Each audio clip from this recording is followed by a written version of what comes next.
আইনের মাধ্যমে আমরা সরকারকে উদাত্ত আহ্বান জানাই, স্বতন্ত্র ইবতেদায়ী মাদ্রাসা জাতীয়করণ বাস্তবায়ন করতে হবে। আমাদের এই দাবি আদায় না হওয়া পর্যন্ত আমরা মাঠে আছি, আমরা মাঠে থাকবো ইনশাআল্লাহ। স্বতন্ত্র ইবতেদায়ী মাদ্রাসা বাস্তবায়ন, জাতীয়করণ বাস্তবায়ন, যেটা শিক্ষা উপদেষ্টা ঘোষণা দিয়েছে যে পর্যায়ক্রমে সকল স্বতন্ত্র ইবতেদায়ী মাদ্রাসা জাতীয়করণ করা হবে। কিন্তু অতীব দুঃখের বিষয়, আজকে 4-5 মাস চলে গেল, এই দাবি বাস্তবায়নের কোনো প্রতিফলন আমরা দেখছি না।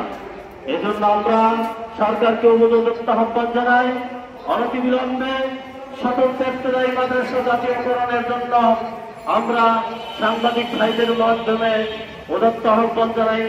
সরকারের কাছে আমাদের করবার আবেদন যে আপনারা নিজেদের মুখ দিয়ে ঘোষণা দিয়েছেন, কেন বাস্তবায়ন হচ্ছে না, এর পিছনে কি কারণ আমরা বিষয়টা জানতে চাই।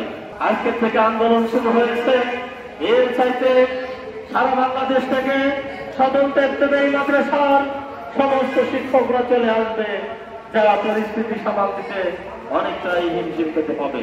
আগামী 72 ঘন্টার মধ্যেই স্বতন্ত্র ইবতেদায়ী মাদ্রাসা জাতীয়করণের বাস্তবায়ন চাই।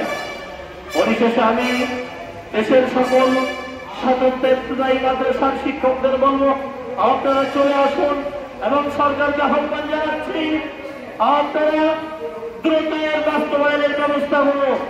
কারণ আজকে দীর্ঘ 40 বছর যাবৎ এই শিক্ষকরা অবহেলিত।